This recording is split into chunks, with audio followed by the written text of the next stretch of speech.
Hi ನಮಸ್ತೆ ಎಲ್ರಿಗೂ welcome back to my YouTube channel. ಎಲ್ಲರೂ ಹೇಗಿದ್ದೀರಾ? ನೀವೆಲ್ಲರೂ ತುಂಬ ಚೆನ್ನಾಗಿದ್ದೀರಾ ಅನ್ಕೊತಾ ಇದ್ದೀನಿ. ಹಾಗೆ ನಾನು ಇವತ್ತು ಡೈಲಿ ವ್ಲಾಗ್ನ ಮಾಡ್ತಾ ಇದ್ದೀನಿ. ಸೊ ಇವತ್ತಿನ ವ್ಲಾಗ್ನ ನಾನು ಬೆಳಗ್ಗೆಯಿಂದಲೇ ಸ್ಟಾರ್ಟ್ ಮಾಡಿದ್ದೀನಿ.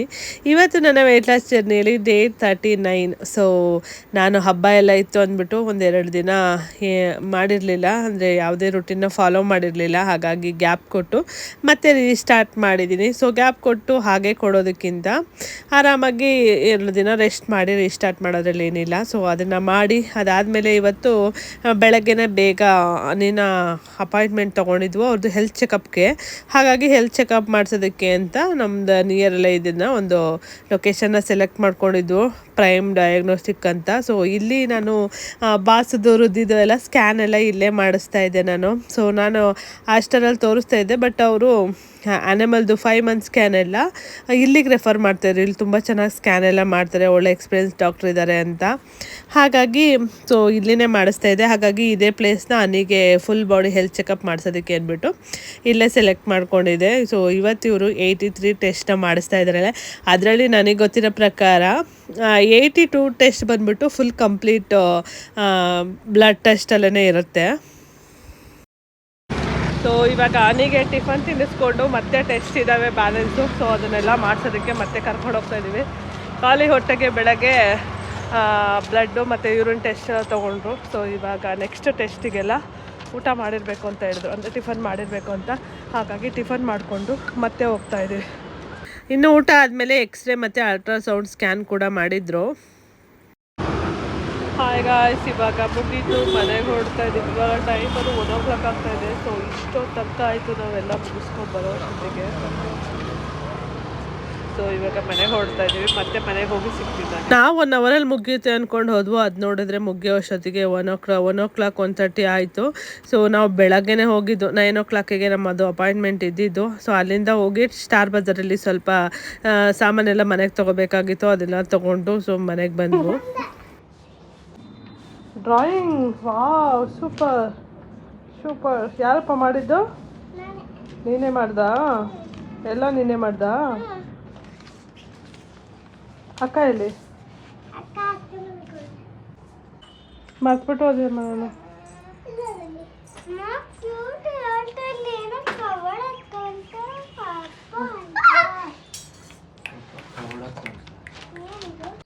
ಸೊ ಇವಾಗ ಮನೆಗೆ ಬಂದ್ವು, ಬೆಳಗ್ಗೆ ಹೋದ್ವು. ಇವಾಗ ಟೈಮ್ ಬಂದ್ಬಿಟ್ಟು 2 o'clock ಆಗ್ತಾ ಇದೆ. ಸೊ ಇವಾಗ ಮನೆಗೆ ಬಂದಿದ್ದೀನಿ. ಇನ್ನೂ ಕೂಡ ಅಡುಗೆ ಕೂಡ ಮಾಡಿಲ್ಲ. ಇನ್ನೊಂದು ಅವರಲ್ಲಿ ಓಡ್ತಾರೆ, ಅವ್ರಿಗೆ ಕ್ಯಾಬ್ ಕೂಡ ಬರುತ್ತೆ. ಸೊ ಇವತ್ತು ಅವರದೇ ಫಸ್ಟ್ ಪಿಕಪ್ ಅಂತ ಕಾಲ್ ಮಾಡಿದರು. ಬನ್ನಿ ಬೇಗ ಬೇಗ ಏನಾದ್ರೂ ಮಾಡೋಣ. ಸೊ ಕ್ಯೂಟಿ ಇವತ್ತು ಎಕ್ಸಾಮ್ ಇತ್ತು. ಸೊ ನಾಳೆ ಲಾಸ್ಟ್ ಎಕ್ಸಾಮ್ ಮುಗಿಯುತ್ತೆ. ಪಾಪ ಅವ್ಳು ಬಂದುಬಿಟ್ಟು ಅವ್ರ ಅತ್ತೆ ಮನೇಲೇ ಇದ್ಲು. ಅದಕ್ಕೆ ಕೀ ಇಟ್ಟೋಗೋಕ್ಕಾಗ್ತಾ ಇರಲಿಲ್ಲ ಅಮ್ಮ ಅಂತ. ನಾನು ಕೀ ಇಡೋಣ ಅಂದ್ಬಿಟ್ಟು ಹಂಗೆ ಮರ್ತ್ಬಿಟ್ಟು ಹಂಗೆ ಹೋಗ್ಬಿಟ್ಟಿದ್ದೀನಿ. ಹಂಗೆ ಎಂತೂ ಬೆಳಗ್ಗೆ ಡಿಟಾಕ್ಸ್ ಡ್ರಿಂಕ್ ಕುಡ್ಬಿಟ್ಟು ಹೋಗಿದ್ದಲ್ವ, ಹೊಟ್ಟೆ ಅಷ್ಟಂತೂ ಸಖತ್ ಆಗ್ತಾಯಿದೆ. ಸೊ ಇವಾಗ ಫಸ್ಟ್ ಏನಾದರೂ ಮಾಡ್ಕೊಂಡು ತಿಂದ್ಬಿಟ್ಟು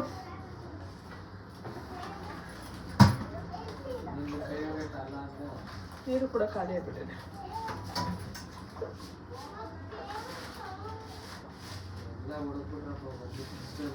ಅದಕ್ಕೆ ನಾನು ಎತ್ತಿಟ್ಬಿಟ್ಟೆ.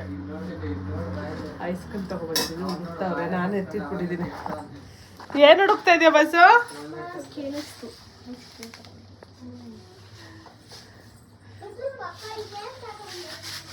ನಾನೇನು ತಗೊಬಂದಿಲ್ಲ.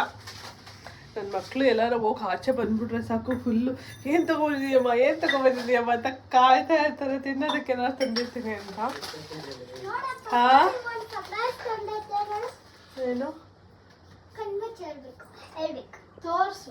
ಒಂದು ಬಾಟ್ಲು, ಏನು ಬಾಟ್ಲು ಇಲ್ಲ, ಬಾಕ್ಸ್ ಇಲ್ಲ, ಮತ್ತೆ ಏನೇ ಅದು ನಾನು ಅಲ್ಲಿ ಇಟ್ಟಿದ್ದೆ ಇರೋದು. ಚೆನ್ನಾಗಿ ಬಂದ ಕ್ಯೂಟಿ, ಚೆನ್ನಾಗಿ ಬಂದ. ಕ್ಯೂಟಿಗೆ ಇವತ್ತು ಮ್ಯಾಥ್ಸ್, ನಾಳೆ ಕನ್ನಡ, ಲಾಸ್ಟ್ ಕನ್ನಡ ನಾಳೆ. ನಿಂದು ಎಕ್ಸಾಮ್ ಮುಗಿದು ರಜೆ ಕೊಟ್ಟಾರೆ, ಮತ್ತಿನ್ನೇನು ನಿಂದು? ಹೋಗ್ಬೋದು ಬಿಡು ಕ್ಯೂಟಿ ಸ್ಕೂಲ್ಗೆ.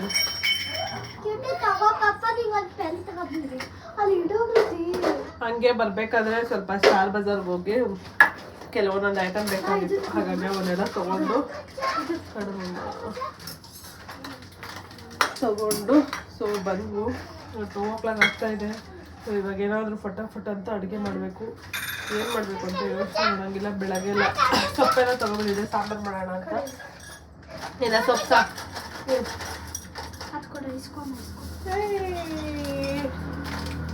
ಗಸಗಸೆ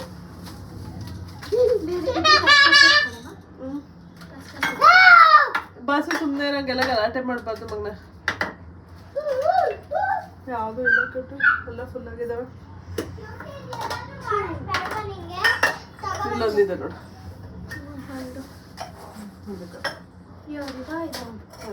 ನೀನು ಡ್ರೆಸ್ ಚೇಂಜ್ ಮಾಡ್ಬಿಟ್ಟು ಫಿಲ್ ಮಾಡುವ. ಡ್ರೆಸ್ ಚೇಂಜ್ ಮಾಡು. ಯೂನಿಫಾರ್ಮ್ ಚೇಂಜ್ ಮಾಡಲ್ಲ, ಹಂಗೆ ಇರ್ತೀಯಾ?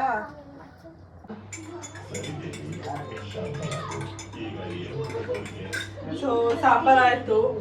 ಮಜ್ಜಿಗೆ ಸಾಂಬಾರು ಮಾಡಿ ಮೊಸರು ಸಾಂಬಾರು. ಮೊಸರುಳ್ಳಿ ಬೇಗ ಆಗುತ್ತೆ, ಹಾಗಾಗಿ ಮೊಸರು ಸಾಂಬಾರು ಮಾಡಿ ಅನ್ನ ಮಾಡಿದ್ದೀನಿ. ಹಾಗೆ ಬಾಸುಗೆ ಹಾಲು ಕೂಡ ಖಾಲಿ ಆಗಿತ್ತು. ಇವಾಗ ಹಾಲು ತೊಗೊಂಡು ಹಾಲು ಕಾಯಿಸಕ್ಕಿಟ್ಟಿದ್ದೀನಿ.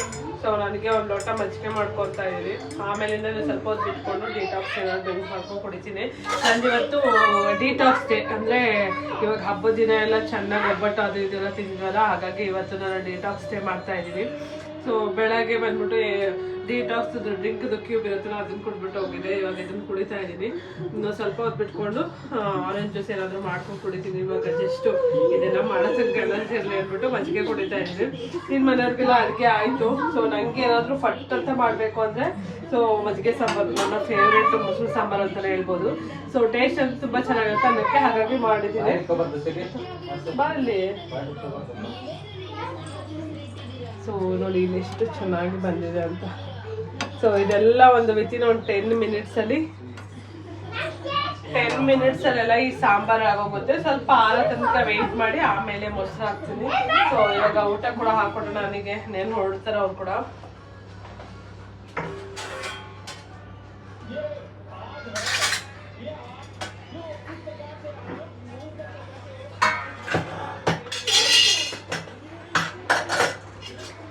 ಕೊಡ್ಲಾ ಅಮ್ಮ?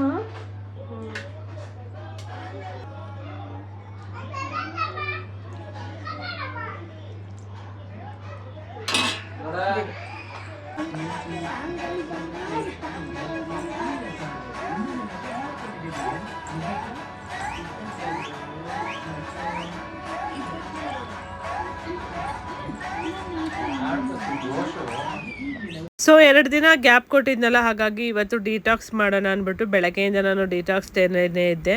ಸೊ ಇನ್ನು ಅಲ್ಲಿಂದ ಬಂದಮೇಲೆ ಅವ್ರಿಗೆಲ್ಲ ಅಡುಗೆ ಮಾಡಿ ಎಲ್ಲರಿಗೂ ಊಟಕ್ಕೆ ಹಾಕೊಟ್ಮೇಲೆ ನಾನಿವಾಗ ಒಂದು ಕುಕುಂಬರ್ ಜ್ಯೂಸ್ನ ಮಾಡ್ಕೊತಾ ಇದ್ದೀನಿ. ಇದು ನನಗೆ ಡಿಟಾಕ್ಸಿಗೆ ತುಂಬಾ ಇಷ್ಟ ಆಗುತ್ತೆ. ಹಾಗೆಯೇ ಇದ್ರ ಕುಡಿಯೋದ್ರಿಂದ ಬಾಡಿ ಫುಲ್ಲು ಅಂತ ಒಂಥರ ತಂಪು ಅನಿಸುತ್ತೆ. ನನಗೆ ಇದು ಪರ್ಸ್ನಲಿ ಇಷ್ಟ ಆಯಿತು ಈ ಜ್ಯೂಸು. ಹಾಗಾಗಿ ನನಗಿವಾಗ ರೆಗ್ಯುಲರಾಗಿ ಇದನ್ನು 1-2 ದಿನಕ್ಕೊಂದ್ಸಲ ಈ ಥರ ಮಾಡ್ಕೊಂಡು ಕುಡಿತಾ ಇದ್ದೀನಿ. ಇದೊಂಥರ ಡಿಟಾಕ್ಸಲ್ಲಿ ತುಂಬಾ ಹೆಲ್ಪ್ ಆಗುತ್ತೆ. ಹಾಗೆಯೇ ಟೇಸ್ಟ್ ವೈಸು ಅಷ್ಟೇ ತುಂಬ ಚೆನ್ನಾಗಿರುತ್ತೆ ಕುಡಿಯೋದಕ್ಕೂ ಅಷ್ಟೇ. ಮತ್ತು ಇದನ್ನು ಕುಡಿದ ತಕ್ಷಣ ಒಂಥರ ರಿಫ್ರೆಶಿಂಗ್ ಫೀಲ್ ಆಗುತ್ತೆ. ಸೊ ಹಾಗಾಗಿ ನನಗೆ ಈ ಜ್ಯೂಸ್ ಇಷ್ಟ ಆಯಿತು ಅಂದ್ಬಿಟ್ಟು ಇದನ್ನು ಕಂಪ್ಲೀಟ್ ರೆಸಿಪಿನ ನಾನು ಆಲ್ರೆಡಿ ನಿಮಗೆ ಶೇರ್ ಮಾಡ್ಕೊಂಡಿದ್ದೆ. ಹಾಗಾಗಿ ನಾನು ಜಸ್ಟ್ ಹಾಗೆ ತೋರಿಸ್ತಾ ಇದ್ದೀನಿ. ಸೊ ಇದಕ್ಕೆ ನಾನು ಜಸ್ಟ್ ಶುಂಠಿ ಹಾಗೆಯೇ ಒಂದು ಕುಕುಂಬರ್ನ ಯೂಸ್ ಮಾಡಿದ್ದೀನಿ. ಹಾಗೆಯೇ ಸ್ವಲ್ಪ ಮಿಂಟ್ ಲೀವ್ಸ್ ಹಾಕ್ಕೊಂಡು ಇವಾಗ ಸ್ವಲ್ಪ ಸಾಲ್ಟ್ ಹಾಕ್ಕೊತಾ ಇದ್ದೀನಿ. ಸಾಲ್ಟ್ ಹಾಕೊಳ್ಳೋದ್ರಿಂದ ತುಂಬ ಚೆನ್ನಾಗಿರುತ್ತೆ. ಸ್ವಲ್ಪ ಈ ಉಪ್ಪು ಹಾಕಿದರೆ ಅವರು ಫ್ರೇಗ್ರೆನ್ಸ್ ಸೌತೆಕಾಯಿ ಜೊತೆ ತುಂಬ ಚೆನ್ನಾಗಿರುತ್ತೆ. ಇದಕ್ಕಿನ್ನ 1-2 ಟೇಬಲ್ ಸ್ಪೂನ್ ಏನಾದ್ರು ಮೊಸರು ಹಾಕೋಬಿಟ್ರೆ ಅಂತ ಇನ್ನೂ ಮಸ್ತ್ ಇರುತ್ತೆ ಟೇಸ್ಟು. ತುಂಬ ಚೆನ್ನಾಗಿದೆ ಡಿಟಾಕ್ಸ್ ಡ್ರಿಂಕ್. ಯಾಕೋ ಹೊಡೆದಾಕ್ತೆ? ಯಾವ ಗ್ಲಾಸು ಬಿಡಬೇಡಿ, ನಂದೆಲ್ಲ ಹೊಡೆದಾಕ್ತಾ ಇರಿ. ಇವಾಗ ತಾನೇ ತಗೊಂಡಿದ್ದು, ಅದನ್ನು ಹೊಡೆದಾಕ್ಬಿಟ್ಟ?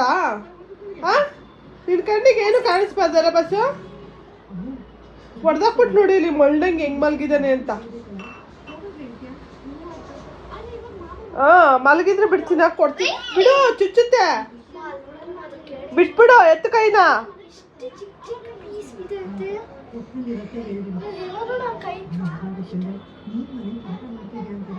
ಈಗ ಸಮಾಧಾನನಾ? ಏನಕ್ಕೆ ಕ್ಯೂಟಿ ಹೊಡೆದಾಕಿ ಸಮಾಧಾನನಾ ಅಂದೆ. ಎತ್ತಿಡ್ಬೇಕು ತಾನೆ. ನಾನು ಅಲ್ಲಿ ಇಟ್ಬಿಟ್ಟು ಮರ್ದ್ಬಿಟ್ಟು ಹೋದೆ ಪಪ್ಪ ಕಾಲ್ ಮಾಡಿದೆ ಅಂತ. ಹೌದಾ? ಬಾಸು ಹೊಸ ತಂದ್ಕೊಟ್ಟು ನಿಮ್ಮ ಅಪ್ಪಂಗೆ ಹೇಳ್ಬಿಟ್ಟು ಹೊಸ ತರ್ಸು ನನಗೆ. ಇನ್ನು ನಿಮ್ಮ ಅಪ್ಪ ಗೊತ್ತಾದರೆ ನಂಗೆ ನಿಮ್ಮ ಅಪ್ಪ ಹೋಗಿತ್ತಷ್ಟೇ. ಏನು ತೊಗೊತೀವೆಲ್ಲ ನಿನ್ನ ಮಕ್ಕಳು ಬಿಡಲ್ಲ ಅಂತ ಗೊತ್ತಿದ್ರು ತೊಗೊತೀಯ ಅಂತ. ತಗೋತೀನಿ ಕೋಲ್ ಸರಿ ಬಾರಿಸ್ತೀನಿ ನಿನಗೆ, ಸ್ಕೆಚ್ ಪೆನ್ ಮಾಡ್ತೀನಿ ನಿನಗೆ. ನೋಡಿದ್ರಲ್ವಾ ನಮ್ಮನೆ ಎಷ್ಟೇ ಗ್ಲಾಸ್ ಲೋಟಗಳು ತೊಗೊಂಡ್ರು ಇದೇ ಥರ ಆಗುತ್ತೆ. ಎಲ್ಲ ಪಟ್ ಪಟ್ ಅಂತ ಹೊಡೆದಾಕ್ತಾರೆ. ಸಮ್ ಟೈಮ್ ನನ್ನ ಮಿಸ್ಟೇಕು ಇರುತ್ತೆ, ಒಂದೊಂದ್ಸಲ ಕುಡ್ಬಿಟ್ಟು ಅಲ್ಲೇ ಇಟ್ಬಿಟ್ಟಿರ್ತೀನಿ. ಇನ್ನು ಅದಾದಮೇಲೆ ನಮ್ಮನೆ 2 ಗಿಡದಲ್ಲೂ ಇವತ್ತು ಹೂವು ಬಿಟ್ಬಿಟ್ಟಿತ್ತು. ಸೊ ದಾಸವಾಳ ಹೂವು ಎಷ್ಟು ಚೆನ್ನಾಗಿ ಬಿಟ್ಟಿದೆ ನೋಡಿ, ನನಗೆ ಕೀಳೋದಕ್ಕೆ ಹೊಟ್ಟೆ ಉರಿತಾಯಿತ್ತು, ಅಷ್ಟು ಚೆನ್ನಾಗಿ ಬಿಟ್ಟಿತ್ತು. 2 ಒಂದೇ ಕಲರು. ನಾನು ಬೇರೆ ಬೇರೆ ಕಲರ್ ಅಂತ ಹಾಕಿದರೆ ಸೇಮ್ ಕಲರೇ ತೊಗೊಬಿಟ್ಟಿದ್ದೀನಿ. Hi guys, welcome back. So ಇವಾಗ ಈವ್ನಿಂಗಿಂದ ಮತ್ತೆ ವಿಡಿಯೋನ ಸ್ಟಾರ್ಟ್ ಮಾಡ್ತಾ ಇದ್ದೀನಿ. ಸೊ ಇವತ್ತು ನೋಡಿ ನಂದು ಕಪ್ ಕೂಡ ಚೇಂಜ್ ಆಗೈತೆ. ನನ್ನ ಮಗ ಕಪ್ನ ಹೊಡೆದಾಕ್ಬಿಟ್ಟ, ಹಾಗಾಗಿ ಒಂದು ಚಿಕ್ಕ ಕಪ್ ಎತ್ಕೊಂಡಿದ್ದೀನಿ. ನಾನು ಯಾವಾಗೆಲ್ಲ ಗ್ಲಾಸ್ ಪ್ರಾಡಕ್ಟ್ನ ಯೂಸ್ ಮಾಡ್ತಾ ಇರ್ತೀನಿ, ಹೊಡೆದೋಗ್ತಾನೆ ಇರುತ್ತೆ. ಅದೆಲ್ಲ ಜಾಸ್ತಿ ಒಂದು 2-3 ತಿಂಗಳು ಬರೋದು, ಹೆಚ್ಚು ಒಂದೊಂದು ಹೊಡೆದೋಗ್ತಾನೆ ಇರುತ್ತೆ. ಕುಡಿದ್ಬಿಟ್ಟು ಮಧ್ಯಾಹ್ನ ಇಲ್ಲಿ ಇಟ್ಟಿದ್ದೆ, ತೆಗೆದು ಡಮ್ ಅಂತ ಕೆಳಗಡೆ ಬಿಟ್ಟಿದ್ದಾನೆ, ಹೊಡೆದೋಯ್ತು. ನಂಗೆ ಇಷ್ಟ ಗ್ಲಾಸು, ಡಿಟಾಕ್ಸ್ ಡ್ರಿಂಕು, ಬೆಳಗಿನ ಮಾರ್ನಿಂಗ್ ಡ್ರಿಂಕ್ ಎಲ್ಲನೂ ಅದರಲ್ಲೇ ಕುಡಿತೇನೆ. ಹಿಡ್ಕೊಳಕ್ಕೆ ಒಂಥರ ಹ್ಯಾಂಡಿಯಾಗಿ ಚೆನ್ನಾಗಿತ್ತು, ಡಿಮಾರ್ಟಲ್ಲಿ ತೊಗೊಬಂದಿದ್ದೆ. ಸೊ ಇವಾಗ ಇದು ನೋಡಿ, ಇಲ್ಲಿ ಡ್ರಿಂಕು ಸೇಮ್ ನನ್ನ ಡ್ರೆಸ್ ಕಲರೂ ಇದನ್ನು ಕುಡಿತಾರೆ. ಎನರ್ಜಿ ಡ್ರಿಂಕು ಸೇಮ್ ಕಲರ್ ಇದೆ. ಎನಿವೆ ಬೆಳಗ್ಗೆ ಎಲ್ಲ ಚೆಕಪ್ ಎಲ್ಲ ಮಾಡಿಸ್ಕೊಂಡು ಹಾಗೆ ರಿಪೋರ್ಟ್ ಕೂಡ ಬಂದಿದೆ. ಸೊ ನಾನು ಜಿಮ್ಮಿಗೆ ಹೋಗ್ಬಿಟ್ಟು ಬಂದು ರಿಪೋರ್ಟ್ ಏನು ಬಂದಿದೆ, ಹೇಗಿದೆ ಅನ್ನೋದನ್ನು ಕೂಡ ಎಕ್ಸ್ಪ್ಲೇನ್ ಮಾಡ್ತೀನಿ. ಇವತ್ತು ಒಂದು ವಾರನೇ ಆಗಿತ್ತೇನೋ ನಾನು ಜಿಮ್ಮಿಗೆ ಹೋಗಿ. ಒಂದು ವಾರದಿಂದ ಜಿಮ್ಗೆ ಹೋಗಿಲ್ಲ, ಹಬ್ಬದ ಕೆಲಸ ಅದು ಇದು ಅಂದ್ಕೊಂಡು ಜಿಮ್ಗೆ ಹೋಗೇ ಇಲ್ಲ. ಸೊ ಇವತ್ತು ಜಿಮ್ಗೆ ಹೋಗ್ತಾ ಇದ್ದೀನಿ, ರೆಡಿ ಆಗಿದ್ದೀನಿ ಇವತ್ತು ಹೋಗೋಣ ಅಂತ. ಸೊ ಇವತ್ತು ಬೆಳಗ್ಗೆಯಿಂದ ಡಿಟಾಕ್ಸ್ ಡೇ ಕೂಡ, ಅಂದರೆ ಡಿಟಾಕ್ಸ್ ಡೇ ಅಂದರೆ ನಾರ್ಮಲ್ ಡಿಟಾಕ್ಸ್ ಡೇ, ನಾನು ರೆಗ್ಯುಲರಾಗಿ ಮಾಡ್ತಾ ಇರ್ತೀನಲ್ಲ ಅದೇ ಡಿಟಾಕ್ಸ್ ಡೇ ಮಾಡ್ತಾ ಇದ್ದೀನಿ. ಸೊ ಯಾಕೆಂದರೆ ನಾಳೆಯಿಂದ ನಾರ್ಮಲ್ ವೆಯ್ಟ್ ಲಾಸ್ ಜರ್ನಿನ ಸ್ಟಾರ್ಟ್ ಮಾಡಬೇಕು. ಇವತ್ತು ಬಂದುಬಿಟ್ಟು ಡೇ 39 ಇರುತ್ತೆ, ನಾಳೆ 40. ಸೊ ನಾಳೆ ವೆಯ್ಟ್ ಚೆಕಿಂಗ್ ಡೇ ಕೂಡ ಇರುತ್ತೆ. ಸೊ ಹಾಗಾಗಿ ಇವತ್ತು ಡೇ 39 ಇವತ್ತು ಸ್ಟಾರ್ಟ್ ಮಾಡ್ತೀನಿ. ನಾನು 38ಗೆ ನಿಲ್ಲಿಸಿದ್ದೆ, ಹಬ್ಬದ ಬ್ರೇಕು ಅದೆಲ್ಲ ತೊಗೊಂಡು ಇವತ್ತು ಡೇ 39ಇಂದ ಸ್ಟಾರ್ಟ್ ಮಾಡ್ತಾಯಿದ್ದೀನಿ. ಸೊ ಹಬ್ಬ ಇತ್ತು ಅವಾಗೆಲ್ಲ, ಮತ್ತು ಕೆಲಸಗಳೇ ಜಾಸ್ತಿ ಇತ್ತು. ಆ ನಡುವೆ ನಾನು ರೆಗ್ಯುಲರಾಗಿ ವಿಡಿಯೋ ಮಾಡಿದ್ದೆ, ಬಟ್ ನಾನು ಡಯಟೆಲ್ಲ ಮೇಂಟೈನ್ ಮಾಡೋಕ್ಕಾಗ್ತಾ ಇರಲಿಲ್ಲ. ಸೊ ಹಾಗಾಗಿ ನಾನು ಸ್ಟಾಪ್ ಮಾಡಿದ್ದೆ. ಸೊ ಸ್ಟಾಪ್ ಮತ್ತೆ ಇವಾಗ ರೀಸ್ಟಾರ್ಟ್ ಮಾಡ್ಕೊಂಡಿದ್ದೀನಿ. ಡೇ 39 ಇವತ್ತು. ಡೇ 39 ವಿಡಿಯೋ ಬೆಳಗ್ಗೆ ನೀವು ನೋಡ್ತಾ ಇದ್ದೀರಾ ಹೇಗಿತ್ತು ಅಂತ. ಸೊ ಇವತ್ತು ನನ್ನ ಫುಡ್ ರೋಟೀನ್ ಎಲ್ಲ ತುಂಬ ತೀರಾ ಸಿಂಪಲ್ ಆಗಿರುತ್ತೆ. ಜಸ್ಟ್ ನಾನು ಡಿಟಾಕ್ಸ್ ವಾಟರ್ 3 to 4 ಟೈಮ್ಸ್ ತೊಗೊತೀನಿ ಅಷ್ಟೇ. ಸೊ ನಾಳೆಯಿಂದ ನಂದು ನಾರ್ಮಲ್ ಏನು ವೆಯ್ಟ್ ಲಾಸ್ ಜರ್ನಿ ಇತ್ತು ಅದು ಸ್ಟಾರ್ಟ್ ಆಗುತ್ತೆ. ಅಂದರೆ ಇವಾಗ ನಾನು ಎಲ್ಲ ತಿಂದಿರ್ತೀನಲ್ವಾ, ಸೊ ಒಬ್ಬಟ್ಟು ಆಗಿರ್ಬೋದು, ಸ್ವೀಟು ಇದೆಲ್ಲ ತಿಂದಿದ್ದೀನಿ, ಎಕ್ಸ್ಟ್ರಾ ಕ್ಯಾಲರಿ ಎಲ್ಲ ತಿಂದಿರ್ತೀನಲ್ಲ, ಹಾಗಾಗಿ ಅದನ್ನೆಲ್ಲ ಒನ್ ಡೇ ನಾನು ಡಿಟಾಕ್ಸ್ ಮಾಡ್ಕೊತೀನಿ. ಒನ್ ಡೇ ಡಿಟಾಕ್ಸ್ ಮಾಡ್ಕೊಳ್ಳೋದ್ರಿಂದ ಎಲ್ಲ ರಿಮೂವ್ ಆಗುತ್ತೆ ಅಂತ ನಾನು ಹೇಳೋಕ್ಕಾಗಲ್ಲ. ಸೊ ನಾನು ಒನ್ ಡೇ ಏನಕ್ಕೆ ಅಂದರೆ ನನ್ನ ಗೋಲ್ನ ನೆಕ್ಸ್ಟ್ ದಿನಕ್ಕೆ ಸೆಟ್ ಮಾಡ್ಕೊಳ್ಳೋದಕ್ಕೋಸ್ಕರ ಒನ್ ಡೇ ಫುಲ್ಲು ನಾನು ಡಿಟಾಕ್ಸಲ್ಲಿ ಇರ್ತೀನಿ. ಎಷ್ಟಾಗುತ್ತೆ ಅಷ್ಟು ರಿಮೂವ್ ಆಗಲಿ. ನೆಕ್ಸ್ಟು ನಾನು ಒಳ್ಳೆ ರೊಟೀನ್ನ ಫಾಲೋ ಮಾಡೋದ್ರಿಂದ ನಾನು ಏನು ಗೇನ್ ಆಗಿರ್ತೀನಿ. ಆಬ್ವಿಯಸ್ಲಿ ಇವಾಗ ಸ್ವೀಟ್ ಎಲ್ಲ ಬಿಟ್ಟಿದ್ವು, ಇವಾಗ ಎಲ್ಲ ತಿಂದಿದ್ದೀವಿ, ನಾರ್ಮಲ್ ರೊಟೀನಿಗೆ ಬಂದಿರ್ತೀವಿ ಅಂದಾಗ ಆಬ್ವಿಯಸ್ಲಿ ವೇಟಿಂಗ್ ಹೋಗಿರುತ್ತೆ. ಸೊ ಅದನ್ನು ನಾರ್ಮಲ್ ರೊಟೀನಿಗೆ ತೊಗೊಳೋದಕ್ಕೆ ಒಂದು 3-4 ಡೇಸ್ ಆಗುತ್ತೆ. ಸೊ ನಾಳೆ ಗೊತ್ತಾಗುತ್ತೆ ಎಷ್ಟು ವೆಯ್ಟ್ ಆಗಿದೆ ಏನು ಅನ್ನೋದನ್ನು ನಾಳೆ ವಿಡಿಯೋದಲ್ಲಿ ಶೇರ್ ಮಾಡ್ಕೊತೀನಿ. ಎನಿವೆ ನನ್ನ ಎನರ್ಜಿ ಡ್ರಿಂಕ್ನ ಕೊಡ್ದು ಇವಾಗ ಜಿಮ್ಗೆ ಹೋಗ್ಬಿಟ್ಟು ಬರೋಣ ಬನ್ನಿ. ಜಿಮ್ ಕಡೆ ಹೋಗಿ ಒಂದು ವಾರ ಆಗಿತ್ತು. ಸೊ ಇವತ್ತು ಒಂದು ಒಳ್ಳೆ ವರ್ಕೌಟ್ ಕೂಡ ಮಾಡಿದೆ. ಸೊ ತುಂಬ ಮಿಸ್ ಮಾಡ್ಕೊತಾ ಇದ್ದೆ, ಬಟ್ ನನಗೆ ಕೆಲಸನೂ ಅದು ಹಾಗೆ ಇದ್ದಿದ್ದ ಕಾರಣ ಸೊ ನನಗೆ ಟೈಮ್ ಆಗ್ತಾ ಇರಲಿಲ್ಲ. ಮನೇಲೂ ಕೂಡ ಕೆಲಸ ಇರ್ತಾಯಿತ್ತು, ಇನ್ನು ಹಬ್ಬಕ್ಕೆಲ್ಲ ಪ್ರಿಪ್ರೇಷನ್ ಅಂತೆ, ಇನ್ನು ಹೆಂಗಿದ್ರು ನಮ್ಮ ಮನೆ ದೇವ್ರ ಜಾತ್ರೆ ಎಲ್ಲ ಬರ್ತಾಯಿದೆ, ಅದ್ರ ಪ್ರಿಪ್ರೇಷನ್ನು ಇದೇ ಕಡೆ ಗಮನ ಜಾಸ್ತಿ ಕೊಟ್ಕೊಂಡು ಸೊ ಹಾಗಾಗಿ ಹೋಗ್ತಾ ಇರಲಿಲ್ಲ. ಸೊ ನಾನು ಹಂಗೆ ಚೆಕ್ ಕೂಡ ಮಾಡ್ಕೊತಾ ಇದ್ದೆ, ಏನಾದ್ರೂ ಸ್ವಲ್ಪ ವೆಯ್ಟ್ ಗೇನ್ ಆಗಿದ್ದೀನ, ದಪ್ಪ ಕಾಣಿಸ್ತಾ ಇದ್ದೀನ ಅಂತ. ಸ್ವಲ್ಪ ಅಂದರೆ ಇವಾಗ ಕ್ಯಾಲ್ರಿ ಎಲ್ಲ ಜಾಸ್ತಿ ಇಂಟೇಕ್ ಮಾಡಿರ್ತೀನಲ್ಲ, ಹೊಟ್ಟೆ ಎಲ್ಲ ಸ್ವಲ್ಪ ಜಾಸ್ತಿ ಅನ್ನಿಸ್ತಾ ಇತ್ತು. ಓಕೆ, ಇದು ಒಂದು 2-3 ದಿನ ಚೆನ್ನಾಗಿ ನೀಟಾಗಿ ರೊಟೀನಲ್ಲಿ ಫಾಲೋ ಮಾಡಿದರೆ ಅದು ಕಮ್ಮಿ ಆಗುತ್ತೆ. ಸೊ ನಾನು ಅದಕ್ಕೆಲ್ಲ ವರಿ ಮಾಡ್ಕೊಳಕ್ಕೆ ಹೋಗೋದಿಲ್ಲ. ನನಗೆ ಮೇಯ್ನ್ ಏನಂದರೆ ಸೊ ನಾನು ಹೆಲ್ದಿ ಆಗಿದ್ದೀನ, ನಾನು ರಿಫ್ರೆಶ್ ಆಗಿದ್ದೀನ, ಸೊ ನನಗೆ ಪಾಸಿಟಿವ್ ಫೀಲ್ ಇದೆಯಾ, ನನಗೆ ವೆಯ್ಟ್ ಲಾಸ್ ಆಗ್ತಾ ಇದೆಯಾ ಅನ್ನೋದು ನನಗೆ ಗೊತ್ತಾಗ್ತಾ ಇದೆಯಾ, ನಾನು ಅದ್ರ ಮೇಲೆ ಜಾಸ್ತಿ ಫೋಕಸ್ ಮಾಡ್ತೀನಿ. ನಾನು ಜಾಸ್ತಿ ಈ ವೆಯ್ಟ್ ಚೆಕ್ ಮಾಡಿಕೊಂಡು ಆ ನಂಬರ್ ಮೇಲೆ ನಾನು ಇವಾಗ ಜಾಸ್ತಿ ಫೋಕಸ್ ಮಾಡ್ತಾಯಿಲ್ಲ. ಒಂದು ಟೈಮ್ ಇತ್ತು ನಾನು ಅದ್ರ ಮೇಲೆ ಜಾಸ್ತಿ ಫೋಕಸ್ ಮಾಡ್ತಿದ್ದ ಟೈಮು, ಬಟ್ ಈ ನಡುವೆ ನಾನು ಆ ಥರ ಇಲ್ಲ. ಸೊ ನನ್ನ ಮೈಂಡ್ಸೆಟ್ ಕೂಡ ತುಂಬಾ ಚೇಂಜ್ ಆಗಿದೆ ಈ ವೆಯ್ಟ್ ಲಾಸ್ ವಿಷಯದಲ್ಲಿ. ಮೊದಲೆಲ್ಲ ನನಗೆ ಹಿಂಗೆ ಅಂದರೆ ಇವಾಗ ಸ್ಟಾರ್ಟ್ ಮಾಡಿದ್ದನ್ನು ಇಮ್ಮಿಡಿಯೇಟ್ ವೆಯ್ಟ್ ಲಾಸ್ ಆಗಿಬಿಡ್ಬೇಕು ಆ ಥರ ಮೈಂಡ್ಸೆಟ್ ಇತ್ತು. ಬಟ್ ಇವಾಗ ನಾನು ಪ್ರೋಗ್ರೆಸ್ನ ಎಂಜಾಯ್ ಮಾಡ್ತಾ ಇದ್ದೀನಿ.